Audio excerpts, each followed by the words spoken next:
Hare Rama, Hare Rama,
Om Namo Bhagavate Vasudevaya.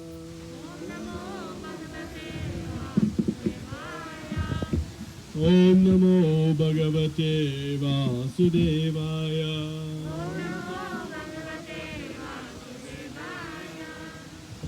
We'll just chant one invocation prayer. Om Jnana Timirandasya Jnananjana Shalakaya Chakshurumritam Yena Tasmai Shri Gurave Namaha. Shri Chaitanya Manobishtam Stapitam Yena Bhutale Swayam Rupa Tadavayam Dadati Swapadantikam Vandeham Shri Guru Shri Padakamalam Shri Gurun Vaishnavamsa Shri Rupam Sahajatam Sahagana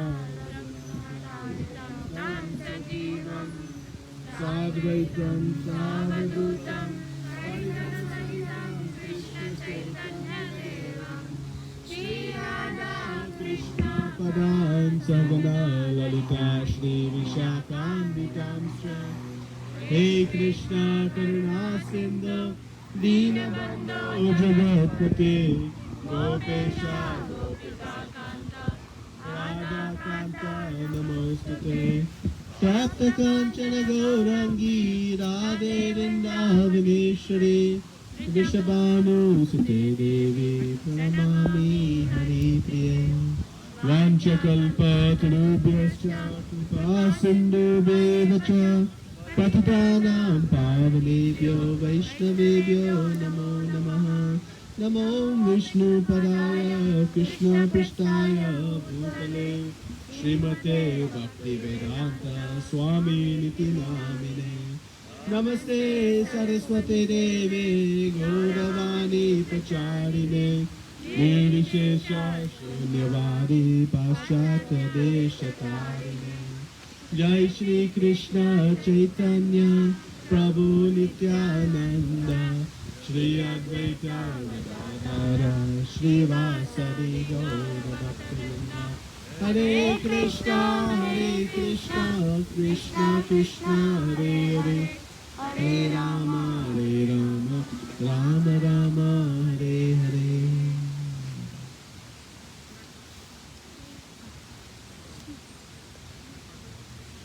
Hare Krishna. So welcome. It's turned out to be a beautiful day. We had to reschedule a little bit. It kind of shows us we make lots of plans, but ultimately Krishna's plan is supreme. He always has some idea for all of us. And so, oh yes, we're going to begin a children's program also. So for any children who would like to join, we'll be doing a children's program. Often more entertaining than the adult program.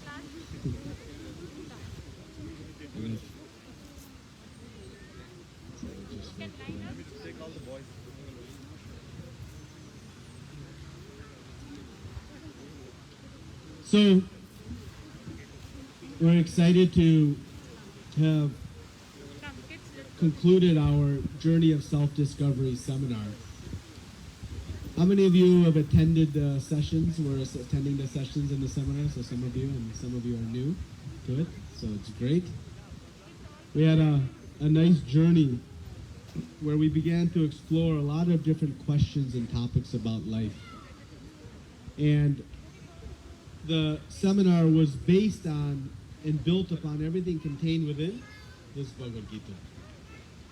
And so we are now excited to begin our actual study of the Bhagavad Gita. And so last week we talked a little bit about an introduction to this most wonderful scripture. Lord Shiva says in his Gita Mahatmya, Ekam Shastram. He says, let there be one Shastra that all of humanity endeavor to study. Because in this Bhagavad Gita, we understand that it contains the essence of all Vedic literature, of all knowledge that we can try to acquire It contains the essence, the cream of that knowledge. And so Lord Krishna is speaking to Arjuna, and he establishes in the very beginning part of the Bhagavad Gita why he is speaking. And it is for a singular purpose, and that is to give Arjuna peace and happiness.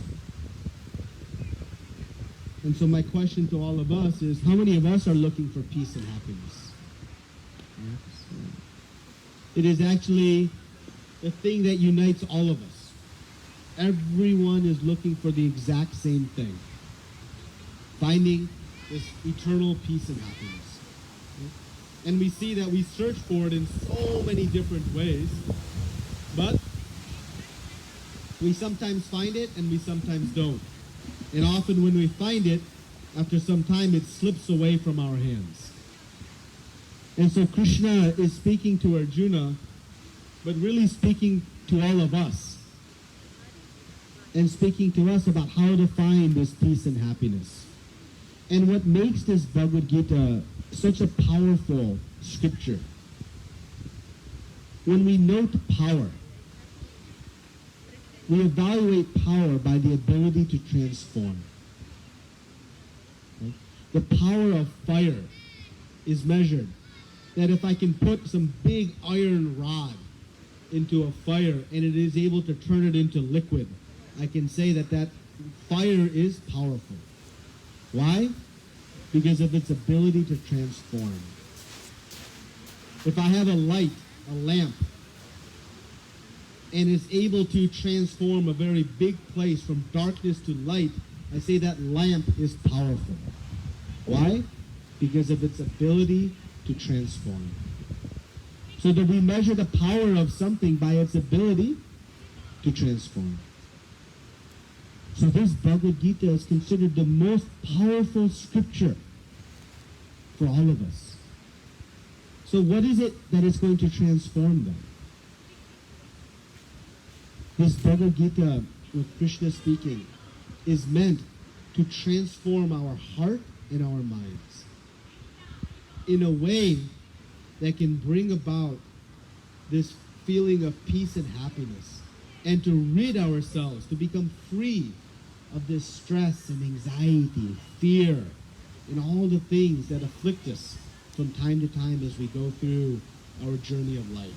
Arjuna, in the beginning of the Bhagavad Gita, was in a very distressed situation, not wanting to fight this battle. And he presented to Krishna 5 very compelling reasons for why he should not fight. He says, Krishna, it is compassionate to forgive. Yes, Duryodhana has afflicted so much harm upon me and my family, but I should take the higher road and forgive. Sounds like a logical answer. He says it's compassionate to forgive.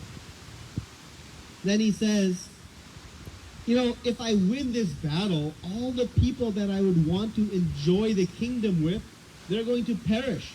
So what happiness I'll get from winning this battle? So why I should fight it? I'll be unhappy if I win. So the second reason he said I should not fight. The third reason he presents, he says, well, if I kill, I have Bhishma Pita, my grandfather, Dronacharya, my guru, these very respectable people on the other side. To kill them is a sin. Why you want me to incur sin and then suffering from sin? So the third reason he presents. He presents a fourth reason. He says, if all perish on the battlefield, all the very senior statesmen of the society have gathered, then who will be left to govern society? And without proper leadership and government, we know society will fall into ruins. And I, Arjuna is saying, will be responsible for the ruination of society. So I should not fight. And then the fifth reason is come up with 4 very powerful reasons. He says, well, I'm not exactly sure what to do.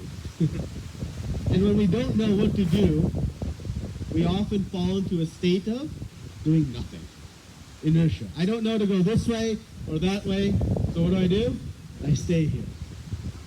And often actually through life, we go through this. We want to do so many things, but we keep finding obstacles and barriers in wanting to accomplish them. And so what happens? We end up not doing anything, at least of substance. And so Krishna now is taking these 5 reasons. Anybody find these 5 reasons pretty convincing, pretty compelling for why he should not fight? Pretty strong reasons. Well, Arjuna at the end of the first chapter says that despite having what I think is very good, sound, fundamental reasons why I should not fight, I am not feeling convinced and satisfied in my heart. I'm still unsettled in this decision. And so Krishna says, okay, I understand.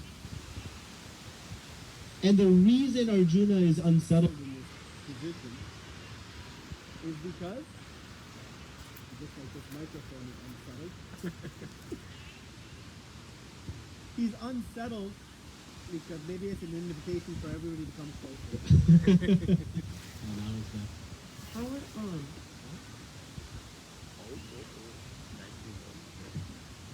Okay. Well, the battery is low, so at some point we may have... Maybe everybody is comfortable coming closer? Okay. We did not charge you. Yeah.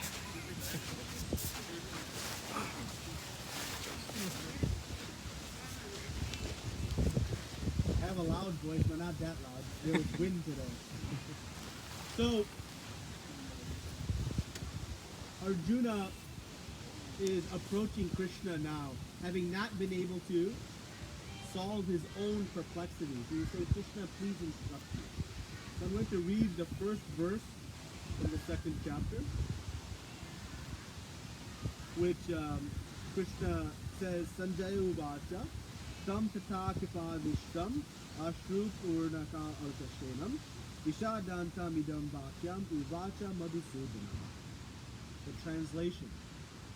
Sanjaya said, seeing Arjuna full of compassion, his mind depressed, his eyes full of tears, Madhusudana, Krishna, spoke the following words. And this is the purport by Srila Prabhupada. Material compassion, lamentation, and tears are all signs of ignorance of the real self. Compassion for the eternal soul is self-realization. The word Madhusudana is significant in this verse. Lord Krishna killed the demon Madhu, and now Arjuna wanted Krishna to kill the demon of misunderstanding that had overtaken him in the discharge of duty. No one knows where compassion should be applied. Compassion for the dress of a drowning man is senseless. A man fallen in the oceans and nescience cannot be saved simply by rescuing his outward dress, the gross material body. One who does not know this laments for the outward dress is called a Shudra, or laments unnecessarily. Arjuna was a Kshatriya, and this conduct was not expected for him. Lord Krishna, however, can dissipate lamentation of the ignorant man, for this is the purpose of the Bhagavad Gita was sung by him. This chapter instructs us in self-realization by an analytical study of the material body and spirit soul, as explained by the supreme authority, Lord Shri Krishna. This realization is possible when one works without attachment to fruitive results and is situated in the conception of the real soul. So now let's break apart this very important first verse. So we see, what is Arjuna's condition? His mind is depressed and his eyes full of tears. So we should understand that when Krishna is speaking, every single instruction that he is going to give is for the singular purpose of giving Arjuna happiness and peace, to bring him from this very distressed position to a position of happiness and joy. That is the single purpose for every one of Krishna's instructions that we'll be studying over the coming weeks and months. Is for that one purpose. And Arjuna is referring, or Krishna is being referred to, you could say, as Madhusudana. It's a very important indication. Our Acharya's comment that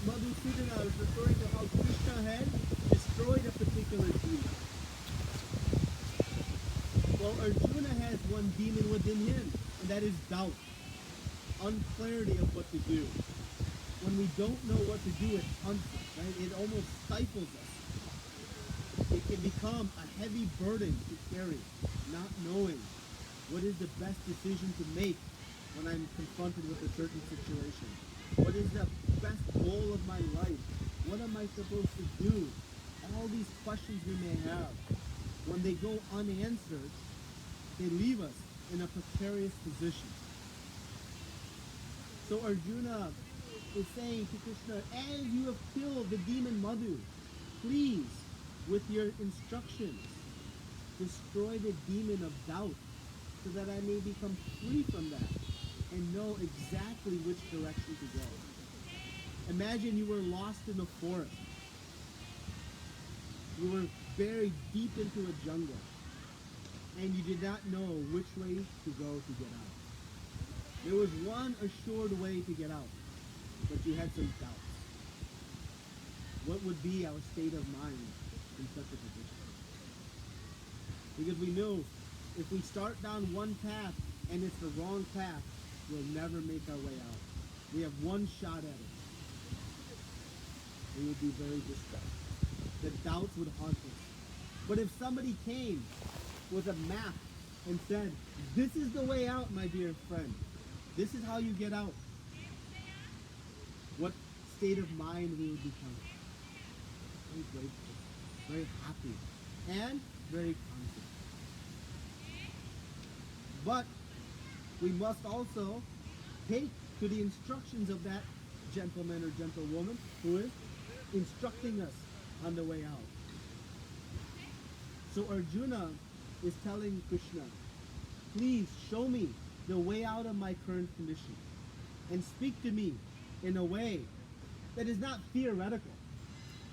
If someone comes and says this is the way out, but it's not practical, then what is the value of that knowledge? It doesn't really help us.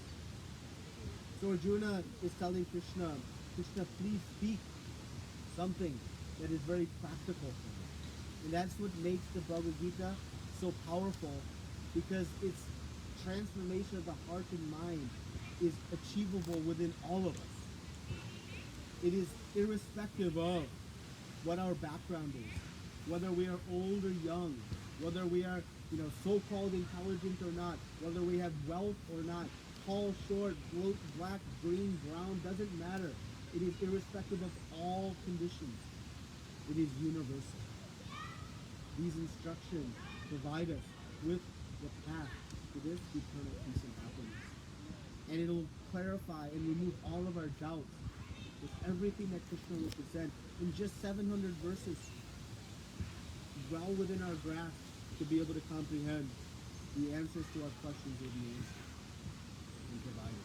And that is the powerful position that Arjuna has asked Krishna to play, and it is really for all of our benefit. So now in this verse, we see the word, the topic of compassion. Seeing Arjuna full of compassion. The reason he did not want to fight, but he was being compassionate. He thought about others. He thought about those who would lose their lives.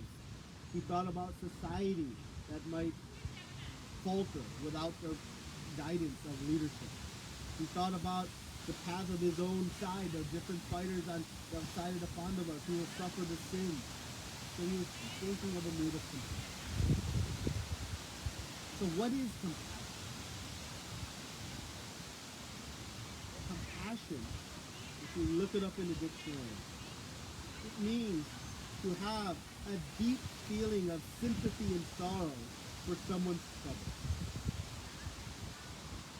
But there's an important second part to the definition.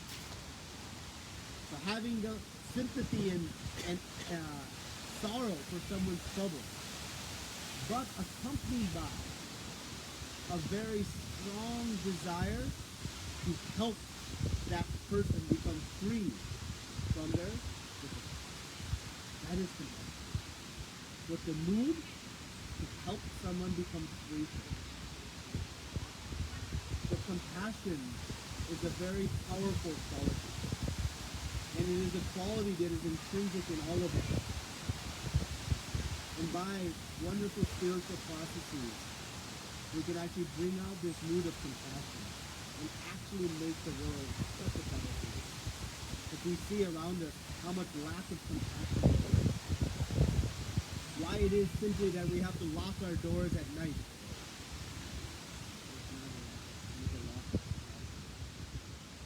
Why it is that we cannot trust anyone that we don't know with our children or our loved ones. Because we know people may not be as compassionate as ourselves. We have support networks and systems required for our maintenance and sustainability because of the lack of overall compassion. So Krishna is going to teach us in these practical instructions about how to acquire and foster this mood of compassion. Because it is a very beautiful trait. So Krishna is going to speak to Arjuna out of his own compassion, with a strong desire to help Arjuna. So now Prabhupada in the purport is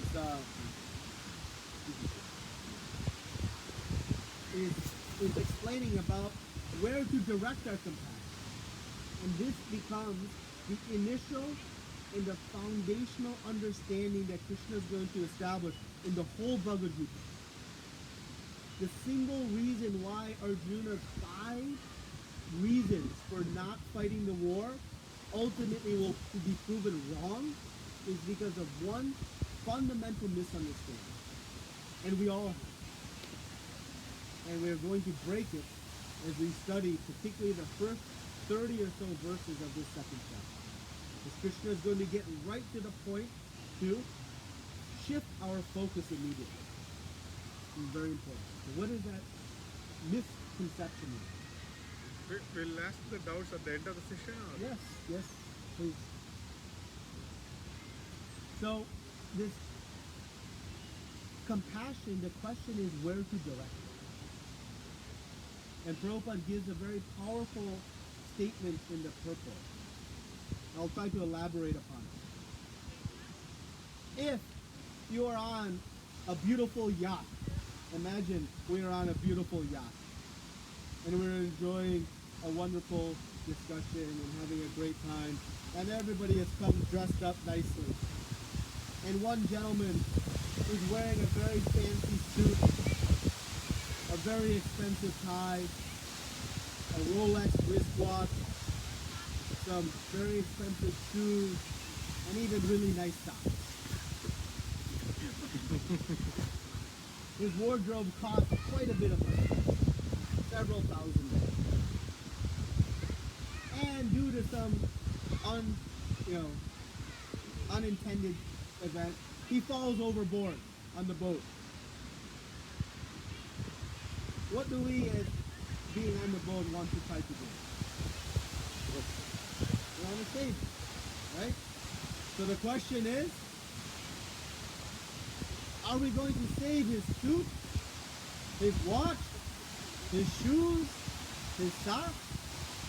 Is that what we want to save? What do we want to save? Body. The person. We want to save the person. Yes, in saving the person, we'll also hopefully bring most of his other accompaniments along the way. But if we have to sacrifice some of the other accompaniments for the sake of saving the person, will we make that choice? It's very obvious. We want to save the person. So Krishna is telling us that in the mood of compassion, our compassion should be directed to the person, not to the outward clothes. What is that? Well, he's going to tell us a verse coming up here. He's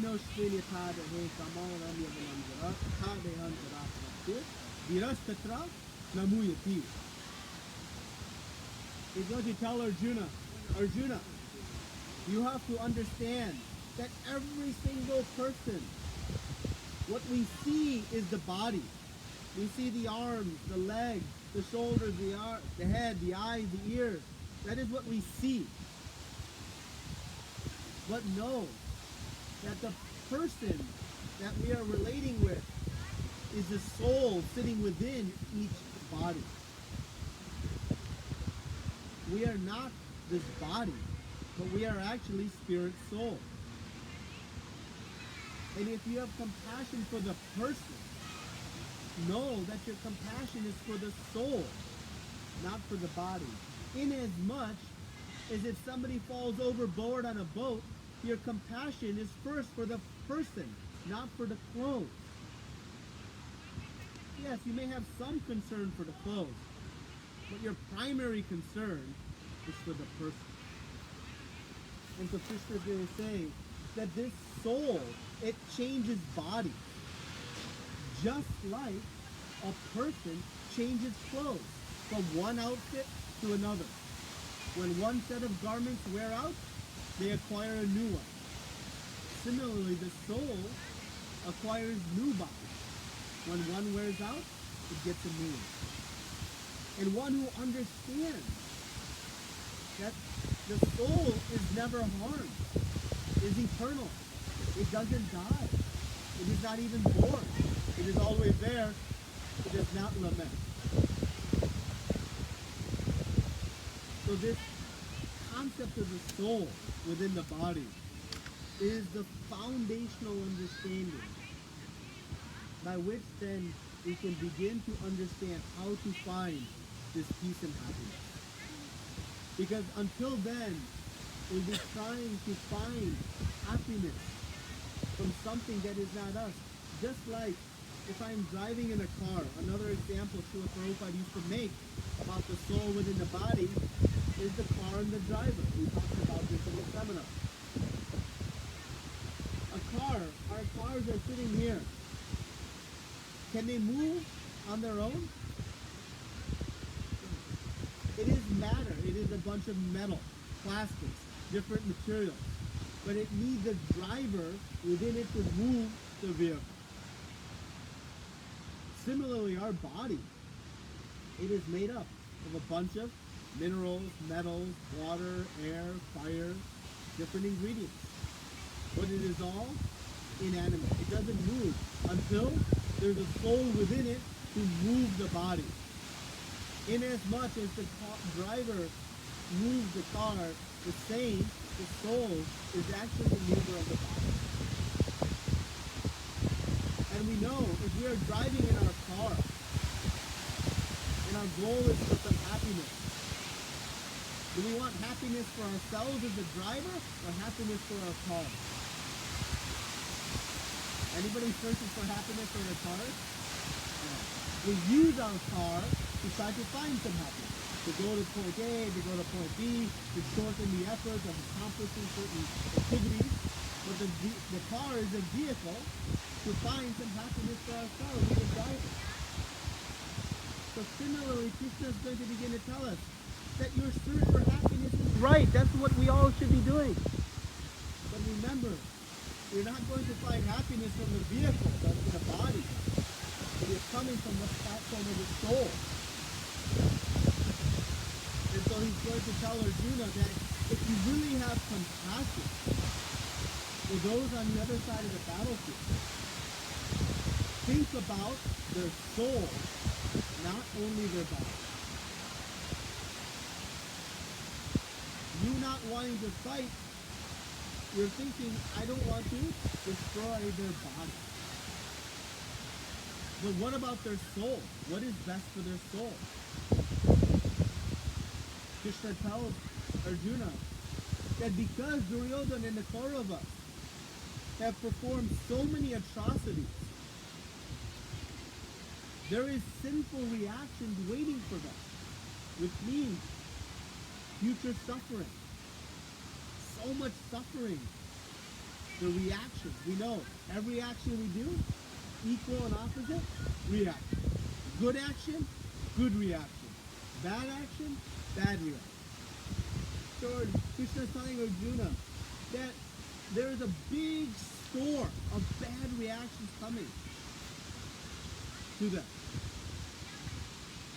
But if you understand that they are spirit souls, and you know that by them leaving their bodies on this battlefield, on this holy place, this Dharma Kshetra, in the presence of the Supreme Lord, you actually free them from all of their sinful reactions.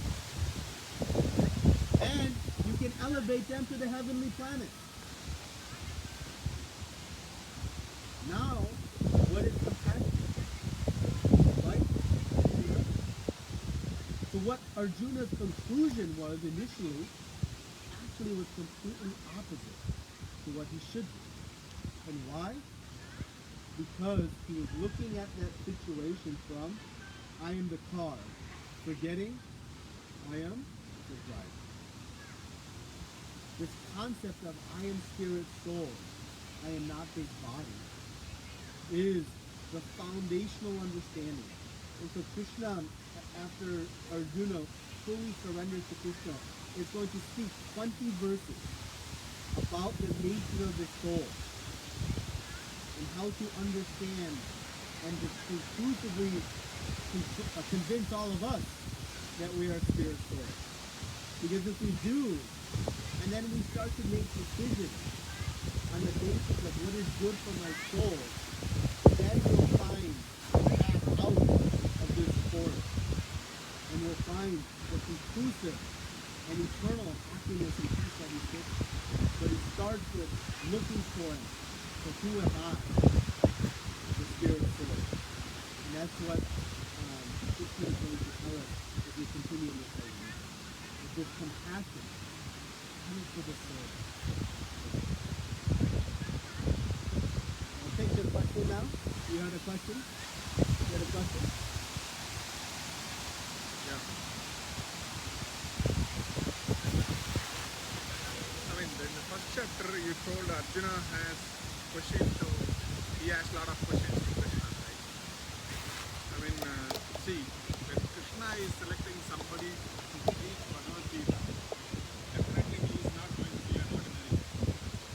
He is a very soul booster.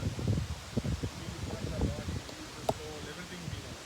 He is educated from Dronacharya or Bhishma or all the big guys. Definitely he knows he is the soul. He knows everybody is the same. So what else Krishna taught him in the battlefield other than this particular concept, which made him to change his mind? So it's a good question. It's a good point. So the comment was that Arjuna certainly should have known and would have known this very, fundamental concept that I am spirit, soul, I'm not this body. So there was not necessarily any need for Krishna to speak about that. So what else was given in this Bhagavad Gita to convince Arjuna to follow? So two aspects of this. The first is Arjuna, being a pure devotee of the Lord, was not in bewilderment, but he is playing a role in Krishna's drama. He is playing a role in Krishna's drama. And why Krishna created this drama?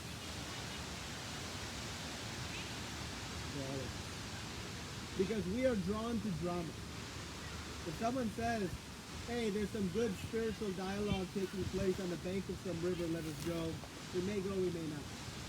But if it's wrapped within a very intriguing story of good versus evil, underdog versus favorites, and this and that, it brings our attention. And so our Acharya's comment that actually Krishna scripted this whole drama to bring us to hear this most important set of instructions, without which we may not be so inclined. So out of Krishna's compassion for all of us, he asked Arjuna, and Arjuna took on the role of being so-called bewildered by these topics. But actually Arjuna had full knowledge. But he presents himself in such a way so that Krishna can speak complete and conclusive knowledge in a succinct way, so that we all could understand how to apply it in our situation. So you are correct. And our Acharya has commented, Arjuna actually was not in confused. He was fully knowledgeable. But he asked the questions not for himself, but for all of us. And now we have the opportunity to hear these and apply. Now, the second part of your question is, what else was discussed beyond I am spirit soul? So I am spirit soul and not this body is half of the equation. The other half of the equation then is, what is my spirit soul? And what is the activity of the spirit soul? And what is its relationship with everything else? So I can know I am a spirit soul, just like if I go to an office and they say you are an engineer. Okay, I may know I'm an engineer, but now I need to know, what am I going to do as an engineer? What are we making in this company? What is the product? What aspect am I involved? I need now that position. So Krishna explains in the Bhagavad Gita then, what is the position of the soul? And he explains that we are Namai Vamsa Jiva Loke Jiva Bhuta Sanatanaha. That the spirit soul, it is part and parcel of the Supreme Lord. And being part and parcel of the Supreme Lord, it has one eternal job occupation. One Sanatana Dharma. And that is the loving service of the Supreme Lord. That is the eternal resume of the spirit soul. So I need to know I'm spirit soul, part one, but then I need to know what is the activity of the spirit soul that will give me this peace and happiness that I'm looking for. And Krishna is going to dedicate 6 chapters exclusively to this topic, right in the middle of the Bhagavad Gita, to speak about bhakti. Because it is devotional service, bhakti, that yields this complete happiness and peace to us. That is the other part of what will be discussed, along with other topics that will add to that, but that is the core. But as you mentioned, again, Krishna is speaking to Arjuna for all of our benefit. And it is up to us if we want to try to take and begin to apply it. But he spoke to Arjuna specifically for a reason as well. That Arjuna was young. He had a family. He had a job. He had responsibilities in society. Often we attribute spirituality to an idealistic process that maybe is not practical for me in my day-to-day life because I have a job, I have family, I have responsibilities, I have a home. Krishna knew we would also present these doubts. So he specifically chose Arjuna versus a renunciate, sages in the forest, or someone else. He picked somebody who is often like in our situations. And he's going to show to Arjuna that if you want to bring success to your family life, you want to bring success to your career, you want to bring success to your home, to your relationships in society, actually, this is the way to do it. This is the means to find success in all aspects of your life. It is not singular in purpose, but it is holistic. And that, again, what makes this Bhagavad Gita so practical and so okay. Thank you for it. Any other questions or discussion topics? Don't be shy. I have one more. Yes.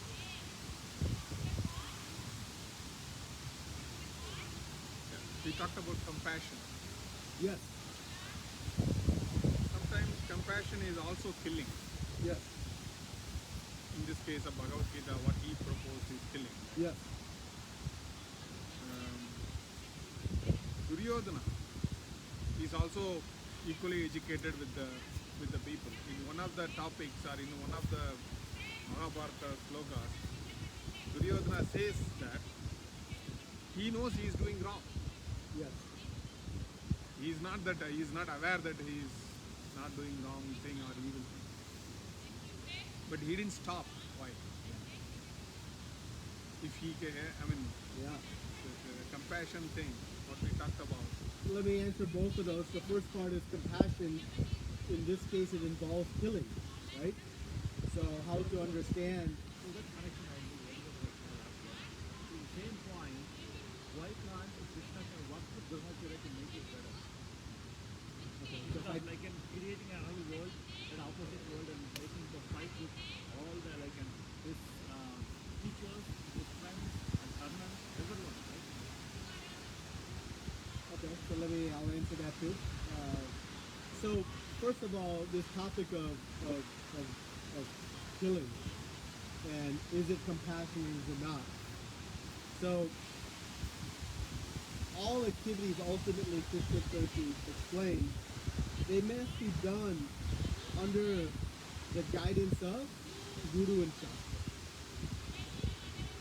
And the reason is because when we start to make decisions based on our own mind and our own desires, sometimes we are right and sometimes we are wrong.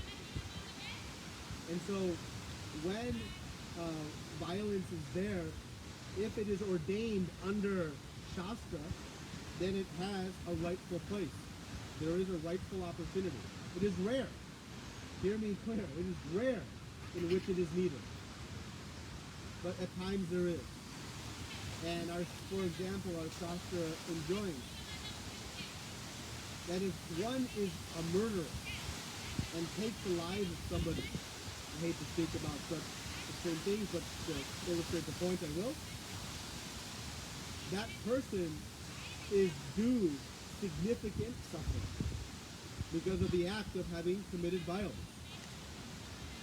So it is enjoined in the Manu Samhita that if the state, the government, not just some ordinary citizen, but if the state, authorized in ruling, executes that person, they free them of their future suffering. Now that's violence. But the violence is for a higher purpose, to actually deliver that person from their future suffering. But if one begins to take these types of decisions under their own volition, so that is never authorized in Shastra. So the example is given of a knife. A knife is neither good or bad. It is how it is applied that determines it. The knife in the hand of a skilled surgeon can perform a life-saving operation. But the same knife in the hand of a wicked criminal can create disaster. The knife itself is neither good or bad. It's how it's used that determines. So this violence, it has its place, very rare, very infrequent, but there are circumstances in which it's thankfully we have many, many other opportunities for us to execute our compassion, to deliver our compassion. And it brings us to the next question, which is Duryodhana knew what was right, but still he could not do it. Make the right decision. And we face this in our life all the time. How many things, if we're truly honest with ourselves, we knew it was wrong, but we still did it. Right? Most criminals, 99.9, they know what they're. I know I should not go into this bank in the dead of night and take the money. I know it's wrong, but I do it anyway. And Krishna is going to explain in the 6th chapter that the mind is so powerful. It is a very powerful force, the mind. But when it's uncontrolled, it is our greatest enemy. But when the mind is controlled and harnessed, it is also our greatest friend. So he's going to teach us how to bring control to the mind, so that when those ideas come of this or that, with strong intelligence, we can know when to say no to the mind and not let the mind overtake the intelligence. Because when we do, this results. Duryodhana is not alone. Hiranyakashipu had great knowledge. He could quote Shastra about, we should not lament your spirit soul, not this body. Great Shastric knowledge. He did intense austerity. He was very powerful to accumulate power. But he didn't have control of his mind. And thus, he performed with his power great heinous acts. So we see this all the time. And we see it in our day-to-day life. So many activities we do. I pick on one activity, on a pack of cigarettes. It says, this will kill you. Why? So by the practice of devotional life, you'll draw strength to the mind to be able to make the good decisions and stop what unprofitable. And Arjuna asks at the end of the 3rd chapter, hey Krishna, what is this seemingly invincible force that drags one to sin? And Krishna says, it is lust only, Arjuna. It is lust only. It is Maya, right? Huh? Is it not Maya? It is, Maya is an illusion that allows us to make those decisions. But our decisions are real. They are not illusions. No, there's two things. One is Maya, Krishna himself has told, Mama Maya.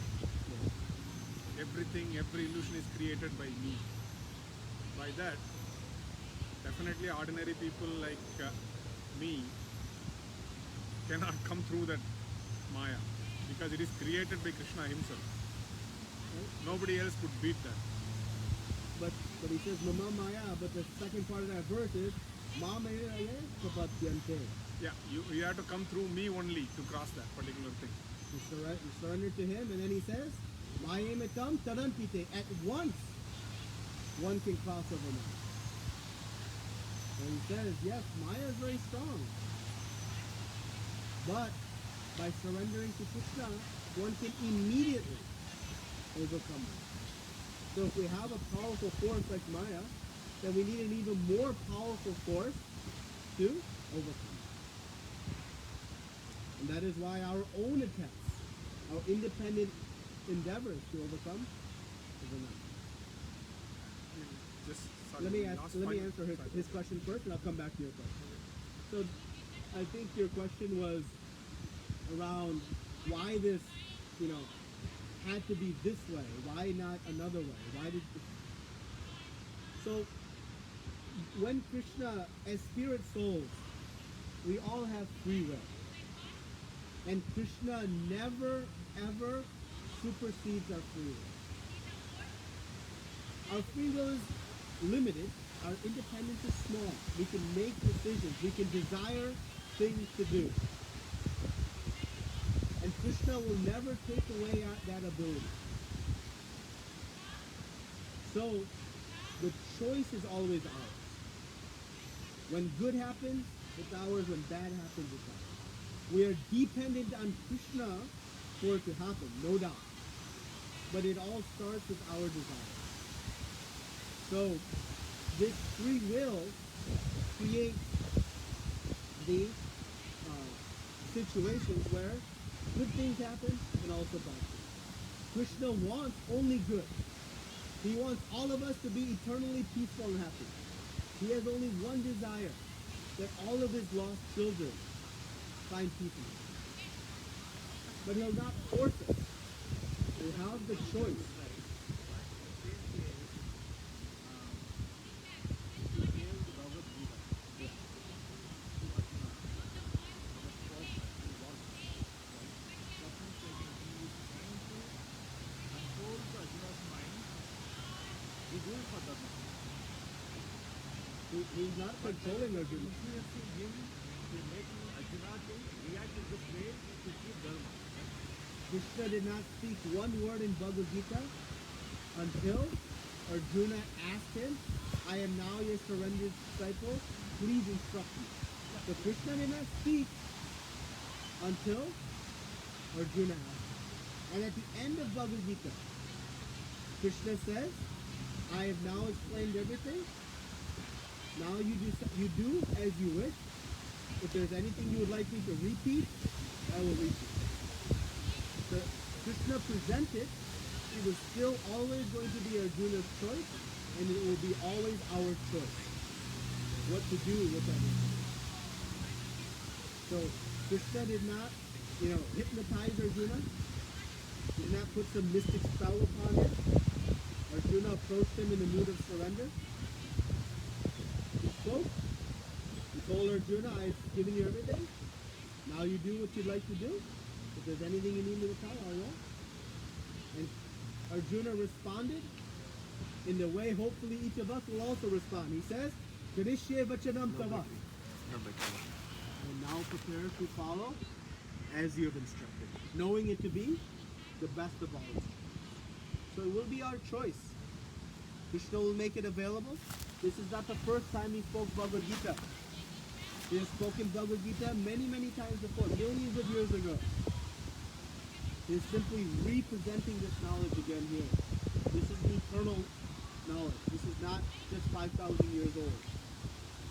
He says this right in the beginning of the 4th chapter. He spoke this long ago. And he will continue speaking it, and it will be up to us, and we are ready to take to the people. So that is our free will, which Krishna will not take away. Sometimes we wish he would, so that we would make the wrong decisions again.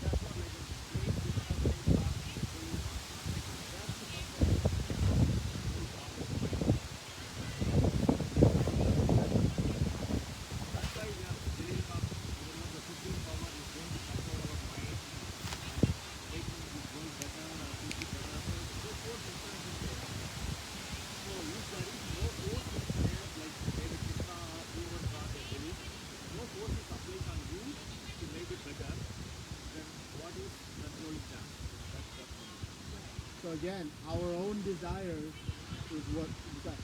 But we are dependent on Krishna for everything. I'll give you another example just to try to illustrate it. A farmer in the field. A farmer in the field can cultivate the field, plant the seeds, fertilize the field. But if sun doesn't come and rains don't come, crops won't grow.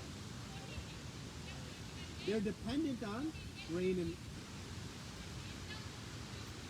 But if the farmer says, well, it's not in my hands, so whatever God wants happens, and sits back, and if sun and rain comes, but the farmer didn't do his part of planting the crop, nothing will happen. So we have to do our part and recognize that we're also always dependent on Krishna's mercy. But what we sometimes want to do is say, well, it's up to Krishna, he's controlling me, I'm a puppet in his hand. No. We are dependent on him. Every breath we take, every grain of food we honor, everything that happens, yes. But it is up to us to do our part. And then Krishna will reciprocate accordingly. He says, according to your degree of surrender, I reciprocate accordingly. So he is responsive to each and every one of us as individuals. It is not a blanket response. It is a personalized, custom response. But it is up to us to initiate this dependence on the Lord with this free will begin to understand how they exist actually together. They're not conflicting realities.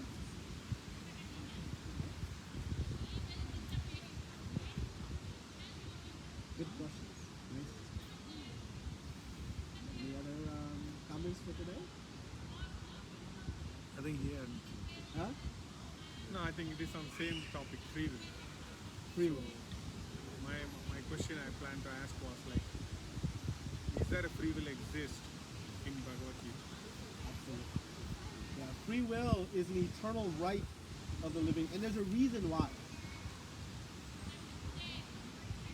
Ultimately, the spirit soul, its perfection of relationship is to have love with the Lord. Just like my relationship with my father. If it is only of fear, I fear my father, I would not consider that a very healthy relationship. If my only relationship with my father is out of adoration and respect, it's still not complete. The relationship with my father is complete when there's love. Now, with love, there's an aspect of adoration and respect. There's an aspect of fear, but it's complete with love. Same with our relationship with Krishna.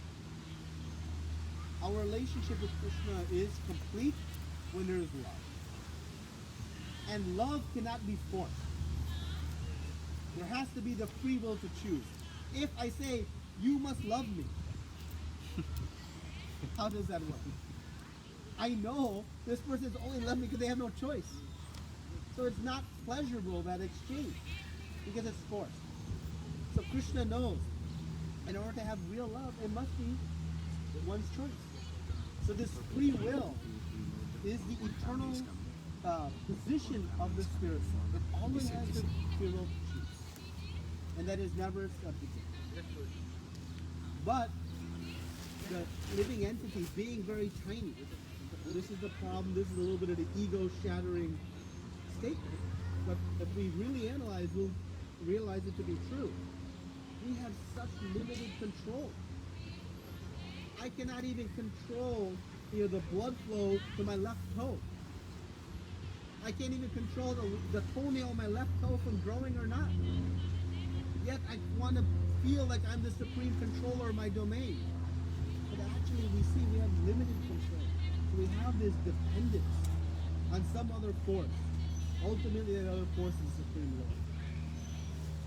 But the beauty is, unlike our dependence in the material world, see, in the material world we're dependent on maybe our government, maybe on our boss, maybe on our landlord, whatever. Well, those people are imperfect, and that dependence creates risk for us. But when we are dependent on the perfect, all-loving Supreme Lord, it actually creates the most perfect environment for us to be safe. So, this free will we have is eternal, and it's in the context of we are fully dependent on the Supreme Lord for all of our good to go. And again, we'll build upon this in chapter 3 and chapter 5 in particular, about how this works in the whole church. But no, our free will is eternal. I heard a story of Uttangar. Who? Uttangar. Okay. Once the war is over, Uttangar met Krishna on a way, and then asked Krishna, like, why you did all these things? If you think you could have avoided from starting from Draupadi's incident to all the war, you could have made somebody Duryodhana, like you could have changed his mind, everything. So why you would have done this? Then Krishna didn't answer that directly. I said, no, I have a lot of work. See you, tata, bye bye. And then I know, Krishna, you will not be able to answer this particular thing because everything is your Leela only. You wanted, so you're doing all these things. So nothing can stop that Leela.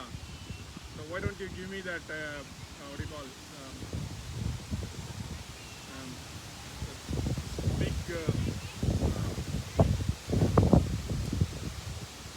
show me your big Vishwarupam, and then I will satisfy with that. So you could have asked this first, then I could have shown you, and then he shown the Vishwarupam, and then he walked away. He didn't answer that question like, you could have stopped all these things. You could have done in a better way. You could have stopped the war. You could have stopped doing crime of by Duryodhana or something. It's all your drama. It's all happening as per your wish and will. So even this is the story I come across. I just want to validate that whether this is correct. I don't know this story. Okay. I have two counters with that. First of all, Krishna is all knowing. We can never stump him. He is the supreme personality of God. So, but my comment on this is this, as such, that Krishna's plan is always perfect. We may find some flaws in it. We may have some questions in it. But we should always remember Krishna's plan is always perfect. Just as a young child, when father says or mother says to do something, child is perplexed, confused. Why? Because child, in their immature understanding, doesn't have the perspective that father or mother has. They may not understand why certain things are being asked. They may even think mother and father are being mean to me, evil to me, putting me in difficulty. But even that, mother and father will tolerate for the betterment of child. So like that, when we approach any of that lila, and we have some ambiguity of thought, we should remember we are like a child hearing instructions from our father. Krishna's pastimes are perfect and absolute. But maybe our understanding we have to keep building. No, I to see why. perfectly agree. I'm Yeah. not denying that. Yeah. He has a perfect plan. Yeah. So where exactly free will comes here? Yeah. When he is planning everything, when he is conducting everything, where exactly is free will of individual comes here? The free will is this. Your presence here and my presence here and all of our presence here were each of our individual choices. We all chose to come. So how do you differentiate why not it is a plan of Krishna? Plan of Krishna, Might be a plan of Krishna, right? To make me to come here and then sit, right? the plan of Krishna is this, that he heard your desire in your heart to come. And his plan was to facilitate it to happen. So many other events in your life could have happened. You could have had other programs, some other things to do, whatever could have happened. But he arranged the plan, hearing your desire. So hearing our desires in our heart, he says, Sarva Sicham Ridishani Vistam Matas Pitya Jnanam Apohanam Cha. He says that he is sitting in our heart as the witness to all of our desires. And thus, Jnanam Smritir and Jnanam Ahupanam Cha. He is the source of knowledge, forgetfulness, and remembrance. So according to our desires, he gives different opportunities. But it starts with our desire. So Krishna doesn't take his plan and supersede on us. So it's initiated with our desires. And he unfolds the opportunity. So he heard in all of our hearts something, either subtle or overt. And that is the only reason we are able to assemble like this today. What we have done the last 100 Sunday mornings at 11 a.m. Not assembled like this for sure. But somehow, Krishna, even we had a plan to come yesterday. Right? But his plan is different. But still it starts with our desire. So our free will is never taken away from us. But it doesn't mean I have absolute control. I want to be a billionaire. Great. That can be my desire, but now I have the aspect of my qualification. And I have to work to get to the qualification. So our free will is limited. It's not full control. Great answer. Any other comments? See this Bhagavad Gita, if you see, it is all question and answer. It is not a one-way dialogue. Arjuna is constantly asking questions. And this is the process of knowledge being disseminated. It is not take this knowledge and don't ask questions. It is meant to explore our doubts, to explore our concerns, to even present things that is the process of acquiring this knowledge and making it practical. So I appreciate greatly the question. Why did Krishna choose Arjuna to perform this role? Because there is an opponent, Shaka is also equally. He can say more than Arjuna. Ability and ability, everything. He has the most power in terms of all the efforts. He learned from him.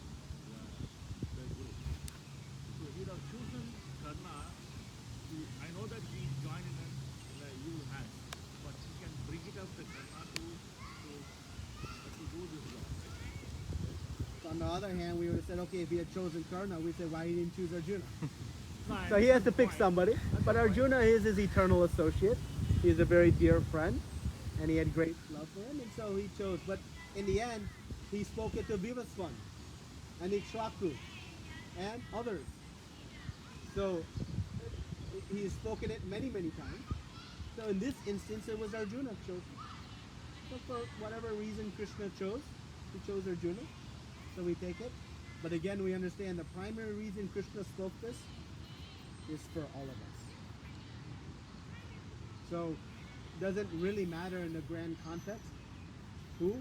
What matters is, what did Krishna speak? What are these verses? What instructions, what knowledge did he give that we can use to apply in our life? That's what matters. Who the audience is, in the end, doesn't really make much of a difference for us in how it can help us change our life. There is a story around something is happening between Karna choosing Arjuna.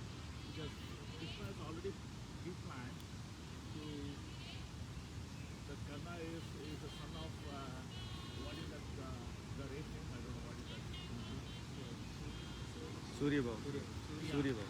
So that because of that he planned he brought up Arjuna as part of the whole plan, and then he ignored Karna as part of that family, and then he grew up with a kind of a different scenario. So that is also the stories around. That's why he asked Karna. He himself made a plan to join Karna and his Drona said, I mean Duryodhan's team and others.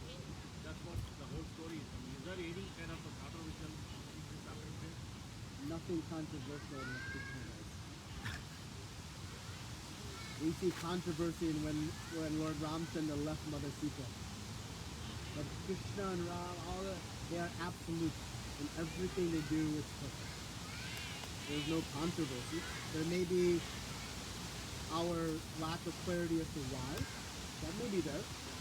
Just again, as a child may not understand exactly why mother and father prescribe certain things. But have faith. Krishna's activities are absolute. They're all perfect. And we are in the process of just trying to understand it. But again, in some of these, I always try to bring it back to how does it affect my practice of spiritual life? Because we want to make this, again, very practical. Why did you show the story of Karna when he was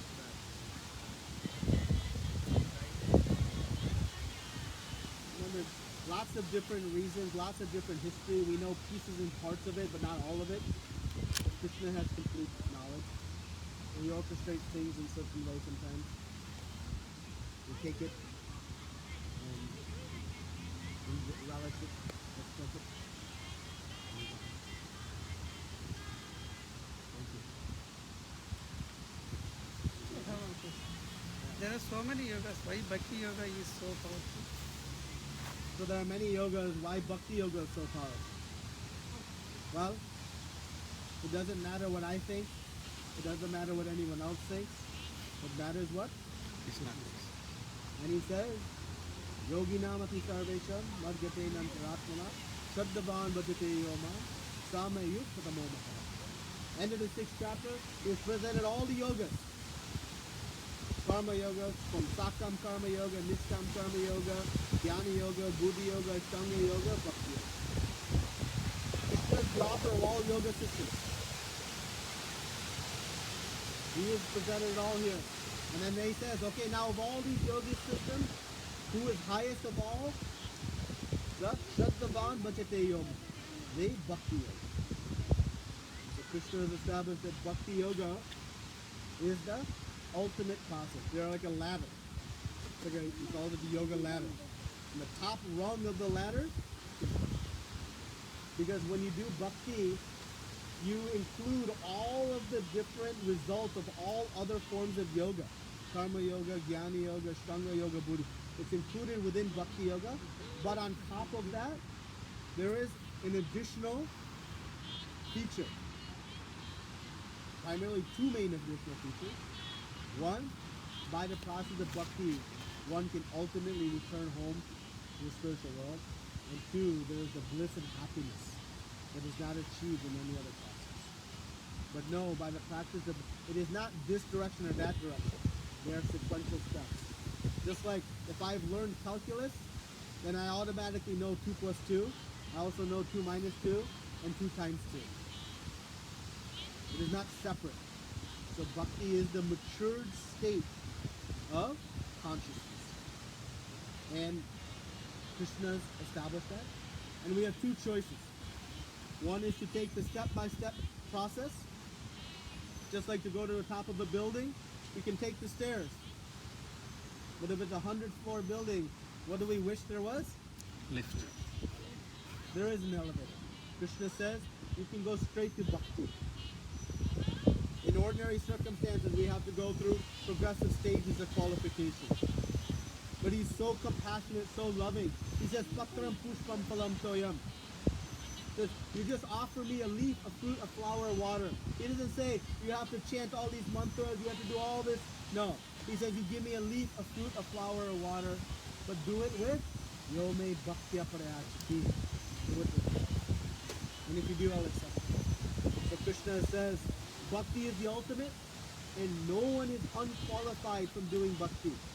And you can go immediately from your first day directly to Yeah, in proven this, the Tulsi Dalam, Rukmini, when they have to, Lord Krishna will be sitting on the other balance, the weight.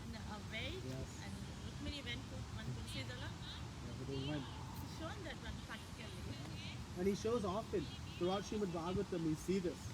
You know, this the instant result. Trust me, as we begin to practice bhakti, you'll see tangible results immediately. This is not something you're hoping to see years from now. No, you'll begin to see and experience this. It takes a little bit of our effort, coming every week, hearing, discussing, applying. Right? There's a gym right here. Just looking at the gym isn't going to help. We have to go in and start moving. Then the results are there. Similarly, you come once a week, 2 hours, and we read and we discuss and we practice. You'll see a tangible result. We have proof in all of our histories, but we'll each prove it for ourselves with our own experience. But it takes a little bit of our effort, a little bit of consistency. And that is why we'll be gathering like this once a week, weekly, every Saturday, 7 p.m. We'll be discussing. Next week we'll discuss second verse in chapter 2. And like this we'll go from verse to verse and discuss. And in a few short months, you'll have an amazing repertoire of answers to the questions we all have. And be able to transform the heart. And I have one question. I understand that whatever the plans is the Lord Krishna, whatever the universe has material. I want to ask, is the karma is the main power? Or what you can say? Can we overcome whatever the karmas we have till now? Just saying about? Sarva dharmam parisyaja mamekam saranam bhaja ham tvam sarva papeti. Ma